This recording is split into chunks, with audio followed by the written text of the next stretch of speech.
Dr. Wilcox with us in the studio. We're going to talk about overall eating and eye health, but can the short-term holiday binging affect your eyes? Well, one, we get to live our lives, and we're supposed to have holidays and periods of celebration. And the human being, we're here from, tens of thousands to millions of years, depending on what camp you're in. And I'm in the big camp of many big camp, yes. The big camp. And so we struggle. Our bodies, we got here. If you want to, learn how to play golf, watch a professional golfer. If you want to learn to play basketball, watch a professional basketball player, and so on and so forth. Right. And if you want to be here, you got to go look back at how we got here. And we got here by struggling.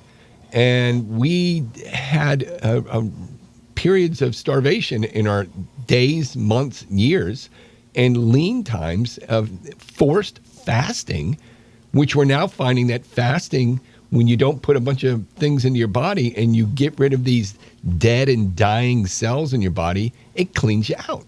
So we now have a problem that we have Thanksgiving every day.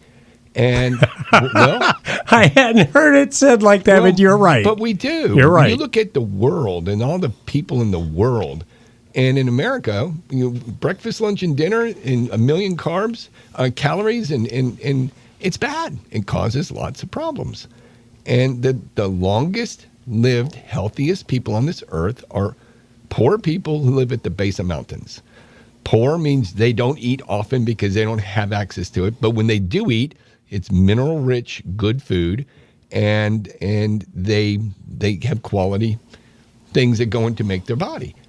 And what do? We sit around here and have heavily processed food and lots of it. And so we eat too much, too wrong, and too often.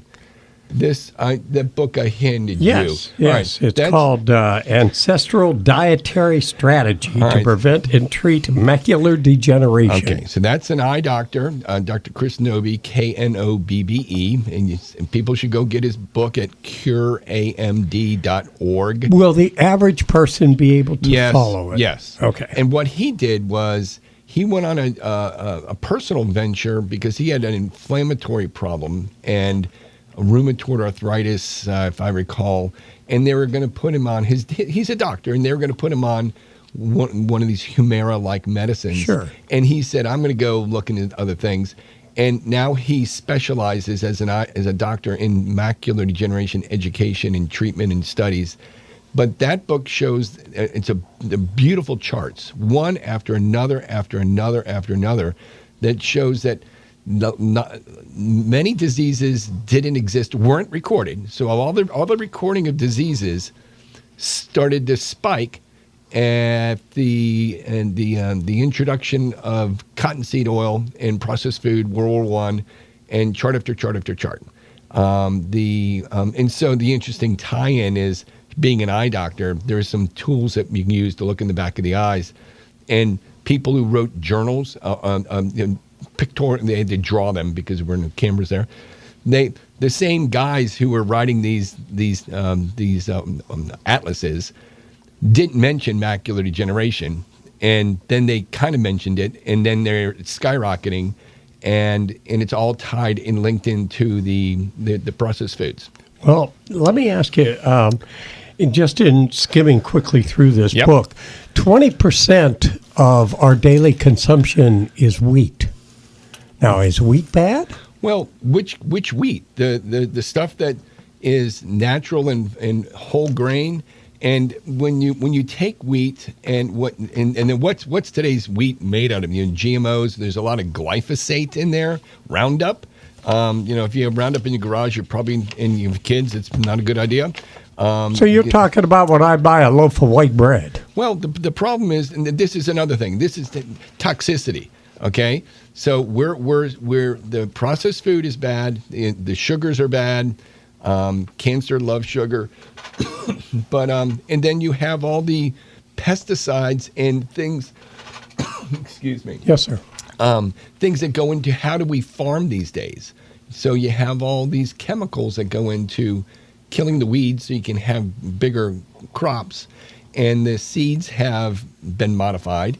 And so the wheat from, thousands of years ago, hundreds of years ago, was better wheat, and it was coarse grain and not put into a powder. And when you take this stuff, you make it so fine that it increases the surface area, and it acts differently, and it's absorbed differently and digested differently. So that statement includes toxicity, and we have a lot of it. Which also takes us back to what we've talked a lot about, and that is whatever goes into your body affects your brain, affects your eyes. It does. And so I'm a microcirculation guy. They're the smallest blood vessels in the body. All right, Dr. Wilcox is with us. Let's talk about another area. It's discussed in the book. You've brought it up before. Obesity. Yes. Which goes along with your comment that every day is Thanksgiving. Mm-hmm. Is it automatically an assumption that it is tremendously bad for your eyesight? Yes, because our bodies are made to be efficient and effective. And when we make them inefficient and ineffective, then there's problems. 74%, look at COVID, 74, I think the number is 74% of people who've died from COVID are obese by the definition of obesity.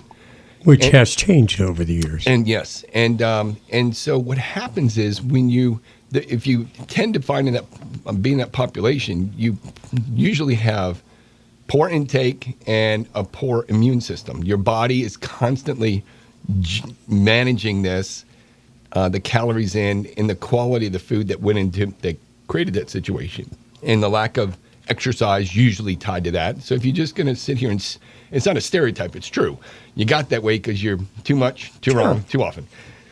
Your immune system is hampered, and we've talked about this before. The vitamin D is low in people, and vitamin D is lower in blacks because the melanin in the skin absorbs the triggering ultraviolet light that allows you to make vitamin D, and vitamin D isn't a vitamin, it's a hormone. And if we talked about testosterone and estrogen and thyroid hormone, and it needs to be spoken of as hormone D, and you go, wow, that's more important, it's a hormone. And it is. So it's a tapestry of things that cause us to find ourselves in ill health. So we need to have good circulation, good perfusion, and what's called low venous pressure. So we need to get the good stuff in, get the air in, the oxygen in, get the dead cells out, and have good flow. And that's true for all of our body. And our eyes are very important there. No, see, I think in terms, a good example, sugar. Yeah. Sugar is natural. We grow it. But it's not good. Having you started this talking about we're going through Christmas, and yeah, so you have a day of celebration and doing these things. But if you have Christmas every day, because go look at the checkout line, just hang out at the store and see how much sugar people are putting in the grocery carts. You're right. And all you got to do is sit down there, get a chair, sit down there, and then just have it's like a beauty contest of, like, if you're going to put a 10 or a 1 and you're doing that, just do the grocery cart contest, You look at the grocery cart and you go, wow, that person looks fit, what's in the grocery cart? And then you go, that person doesn't look fit, what's in their grocery cart? And so it's a sin that this isn't being talked about every day by Fauci and the news about health and wellness and diet. And because if all of us are healthier, then there's fewer health problems, and maybe we'll be able to take these masks off sooner. Well, I'm sure there are some folks sitting there now listening to you that maybe haven't heard you before. Yeah. And they're thinking, all right, you guys are talking about all this stuff, but what does it have to do with my eyes? Well, your eyes are your finger is part of your hand, and your hand is part of your arm, and your arm is part of your body, and it's all connected. And your eyes have very, very, very small blood vessels. And so the canary in the coal mine, the reason they have a canary in the coal mine is in case there's gas. That's and right. Then the canary dies. Forgot about that. So your eyes are the canary in the coal mine. And never thought of it that way, but it's true. bad things happen to the eyes quicker because the amount of blood flow in the tiny, tiny blood vessels. So something bad's going on in your body, generally speaking, your eyes will manifest it, will show it sooner. Swelling, hemorrhaging, ischemia. I pick up sleep apnea people all the time with these little hemorrhages out in the periphery of the eye. And just the other day, someone refer them out to get worked up for that. And they end up on CPAP machines. And most people who have sleep apnea, the snorers, not all, but more, tend to be heavier. And if you're not getting the air into your body, then there's a consequence. And these little infarcts, these blood coagulation issues, poor circulation issues pop up.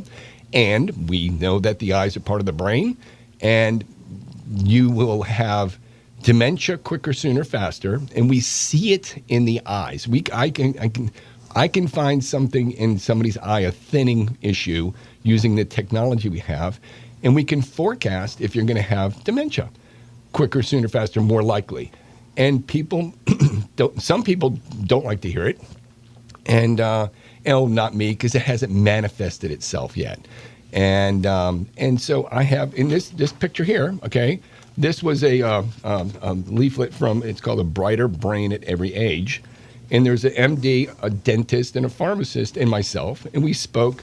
This was back in this was, what year was this? Back when you used to have lectures, and but we all refer to each other.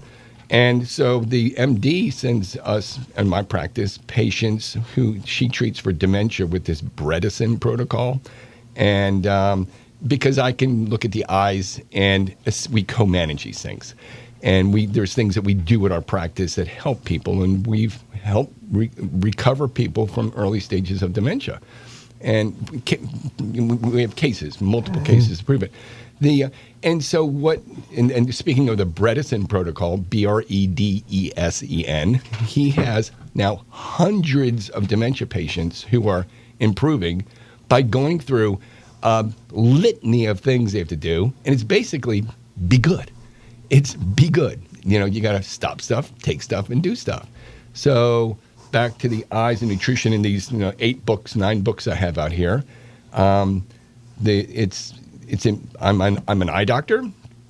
I care about my patients. I'll sit here, and when I have my images and scans and whatnot, I'll counsel them. And maybe 15, 20% are buying into change. I get patients who come in, I can't keep track of them. Oh, yeah, because I lost 100 pounds. And I saw them a year or two ago, whatever it is. And it's just because I believe it is just because the compassion and the passion of communicating to people and the lack of awareness. And when they are aware, that's good. Which brings us to a point that I try to make every time you're in, because you can be scary. Yeah. But Dr. Wilcox is an eye doctor. If you need an eye exam, if you need glasses, contacts, and you're good with that, that's fine. But when you go to see him, there are certain options that will come up based on what he sees in your eyes and what he's able to diagnose. Now, whether you want to go down that road or not is totally up to you. Otherwise, there are glasses, there are contacts, and there's nothing. But that is the first and utmost what he does, and the expansion comes thereafter. So you don't have to be afraid that you're going to go in and sit down and you're going to hear about macular degeneration and symmetrical central choroidal disease. He's simply going to talk to you about your eyes and about what he sees, and then go from there. And I always I think that makes, I want to make people feel comfortable to come and see you, to know that. Yes. There's going to be options, and some of those options may be scary and may be hard. Well, but nobody's ever sat down in my exam chair and said, "I'm glad I'm half blind, quarter blind." Nobody.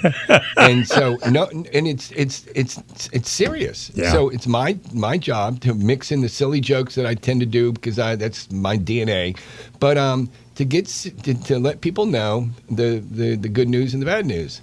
And just the forecasting. You want to know when the hurricane's coming.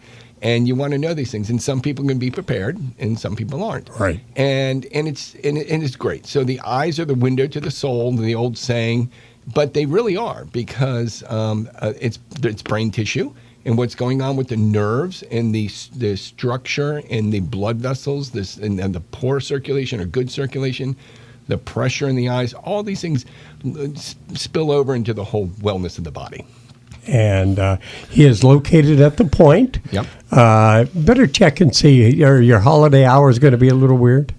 Yeah. I'm going to take some R&R next week, but we're around, and the phone rings, and we take care of people. I get we're not. What, 3 weeks left in the year? Is it? Yeah, something. Yeah, today is 16th. 2 weeks. Good Lord. Goodbye, you're right. Goodbye 2021. Thank you. What a icky year. Thank you. Ugh. I thought 2020 was bad, but 2021, golly, we just had one of our employees tragically lost her 49-year-old sister, and just out of the blue, and it's goodbye 2021. Yeah. Well, we will see you in 2022. I will be here. All right. I'm going to give you your book back so that you don't charge me for it. And thank you. It's every time you come in, it's a lot of good information. There's always a little tidbit of something new. But again, I want to remind you that basically he is an eye doctor who probably reads more, studies more, and uses more resources than virtually anybody I've ever met. Well, thank you, and thank you. Have a great Christmas. Merry Christmas. Dr. Wilcox, everybody.